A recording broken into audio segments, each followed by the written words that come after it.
ನಮಸ್ಕಾರ ವೀಕ್ಷಕರೇ, ಅಘೋರ ತಂತ್ರ ಮಂತ್ರ ವಿದ್ಯಾ ಚಾನಲ್ಗೆ ಎಲ್ಲರಿಗೂ ಸ್ವಾಗತ ಸುಸ್ವಾಗತ. ಇವತ್ತಿನ ವಿಚಾರ ಏನು ಅಂದರೆ, ನೀವು ಸಾಧಕರಾಗಿದ್ದು, ತಾಂತ್ರಿಕರಾಗಿದ್ದು, ಮಾಂತ್ರಿಕರಾಗಿದ್ದು, ನೀವು ನಿಮ್ಮ ಪಾಡಿಗೆ ಸಾಧನೆಗಳನ್ನು ಮಾಡ್ತಿರ್ತೀರ, ತಂತ್ರವಿದ್ಯೆಗಳನ್ನು ಮಾಡ್ತಿರ್ತೀರ.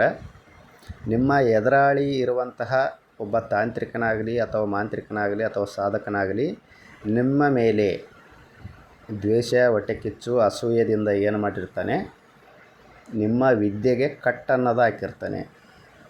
ನಿಮ್ಮ ವಿದ್ಯೆಯು ನಡೆಯದಂತೆ, ಆಮೇಲೆ ನಿಮ್ಮ ಹತ್ತಿರ ಜನಗಳು ಬರದಂತೆ ಏನು ಮಾಡಿರ್ತಾನೆ, ಕಟ್ಟನ್ನು ಹಾಕಿರ್ತಾನೆ.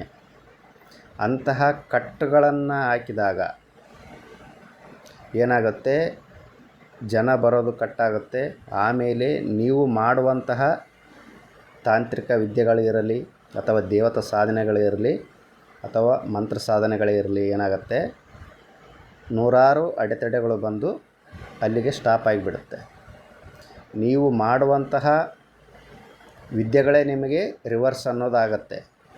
ಆ ಥರ ಕಟ್ಟುಗಳನ್ನು ಹಾಕಿದಾಗ ಅದರಿಂದ ರಕ್ಷಣೆ ಪಡ್ಕೊಳ್ಬೇಕು ಅಂದಾಗ, ಆಮೇಲೆ ಎದುರಾಳಿ ಇರುವಂತಹ ಒಬ್ಬ ಮಾಂತ್ರಿಕನಾಗಿರಲಿ ತಾಂತ್ರಿಕನಾಗಿರಲಿ ನಮ್ಮ ಮೇಲೆ ಕ್ಷುದ್ರ ಪ್ರಯೋಗವನ್ನು ಮಾಡಿದಾಗ, ಆ ಕ್ಷುದ್ರ ಪ್ರಯೋಗವನ್ನು ಸುಟ್ಟು ಭಸ್ಮ ಮಾಡಬೇಕು ಅಂದರೆ ನಾವು ಯಾವ ಮಂತ್ರ ಸಾಧನೆಯನ್ನು ಮಾಡಬೇಕು, ಯಾವ ತಂತ್ರ ವಿಧಾನವನ್ನು ಬಳಕೆ ಮಾಡಿದರೆ ಎದುರಾಳಿ ಹಾಕಿದಂತಹ ಕಟ್ಟಿರಲಿ ಅಥವಾ ಕ್ಷುದ್ರ ಪ್ರಯೋಗ ಇರಲಿ ಅದು ಎಲ್ಲನೂ ನಾಶ ಆಗಬೇಕು ಅಂದರೆ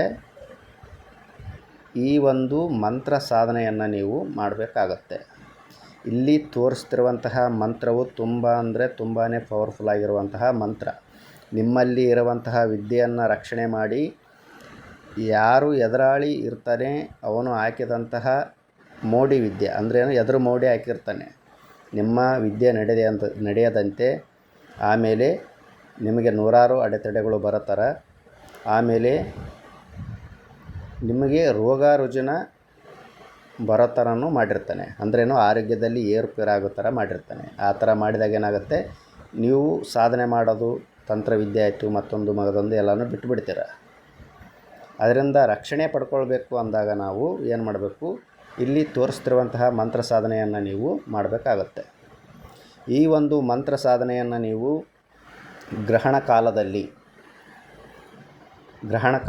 ಏನು ಮಾಡಬೇಕು, ನದಿಗೆ ಹೋಗಿ, ಹರಿಯುವಂತಹ ನದಿಗೆ ಹೋಗಿ ನಿಂತುಕೊಂಡು, ಅಂದರೆ ನಿಮ್ಮ ಸೊಂಟ ಅಥವಾ ಎದೆಯವರೆಗೂ ನೀರನ್ನೋದು ಇರಬೇಕು.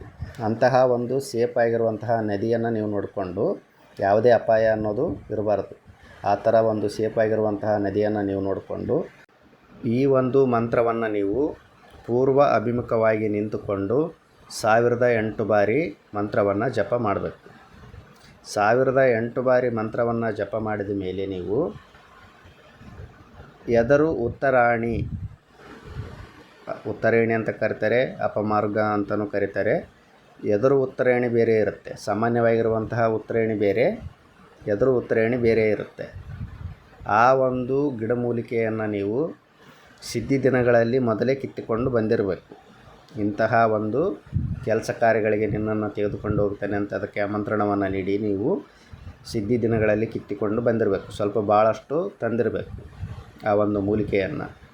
ಆ ಮೂಲಿಕೆಯಿಂದ ನೀವು ಏನು ಮಾಡಬೇಕು, ಹೋಮವನ್ನು ಮಾಡಬೇಕು. ಚಿಕ್ಕದಾಗಿರುವಂತಹ ಹೋಮ, ದೊಡ್ಡದಾಗಿರುವಂಥ ಹೋಮ ಏನು ಬೇಡ. ಅದೇ ಒಂದು ಕಟ್ಟಿಗೆಯನ್ನು, ಆ ಉತ್ತರಾಯಣಿ ಕಟ್ಟಿಗೆಯನ್ನು ಹಾಕಿ ನೀವು ಈ ಒಂದು ಮಂತ್ರವನ್ನು ಜಪ ಮಾಡುತ್ತಾ ಹಾಕಬೇಕು. ಆಮೇಲೆ ಸ್ವಲ್ಪ ಕರ್ಪೂರವನ್ನು ಹಾಕಬೇಕು. ಈ ಥರ ನೀವು 1008 ಬಾರಿ ಮಂತ್ರ ಜಪವನ್ನು ಮಾಡುತ್ತಾ ಹೋಮ ಮಾಡಬೇಕು.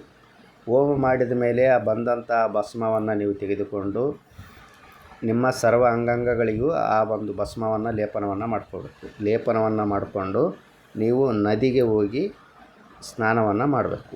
ಅಂದ್ರೇನು, ನದಿ ದಡದಲ್ಲಿ ನಿಂತುಕೊಂಡು ಆ ಒಂದು ಭಸ್ಮವನ್ನು ಎಲ್ಲವನ್ನು ಬಳಿದುಕೊಂಡು ನೀವು ಸೂರ್ಯದೇವನಿಗೆ ನಮಸ್ಕಾರವನ್ನು ಮಾಡಿ ನದಿಯಲ್ಲಿ ಜಳಕವನ್ನು ಮಾಡಬೇಕು. ಜಳಕವನ್ನು ಮಾಡಿ ನೀವು ಮನೆಗೆ ಬಂದು ನಿಮ್ಮ ಇಷ್ಟ ದೇವರಿಗೆ, ನೀವು ಸಾಧನೆ ಮಾಡುವಂತಹ ಒಂದು ದೇವರಿಗೆ ಏನು ಮಾಡಬೇಕು, ಕಾಯಿ ಕರ್ಪೂರ ಪೂಜೆ ಪುನಸ್ಕಾರ ಎಲ್ಲವನ್ನು ಅರ್ಪಣೆ ಮಾಡಿ ಮತ್ತು ಈ ಒಂದು ಮಂತ್ರವನ್ನು 5 ಬಾರಿ ಅಥವಾ 11 ಬಾರಿ ಜಪವನ್ನು ಮಾಡಿದ್ದೇ ಆದರೆ ನಿಮಗೆ ಇರುವಂತಹ ತಾಂತ್ರಿಕ ಮಾಂತ್ರಿಕ ದೋಷ ಕಟ್ಟು ದೋಷಗಳು ಏನೇ ಇದ್ದರೂ ಏನಾಗುತ್ತೆ ಎಲ್ಲನೂ ಪರಿಹಾರ ಅನ್ನೋದಾಗುತ್ತೆ.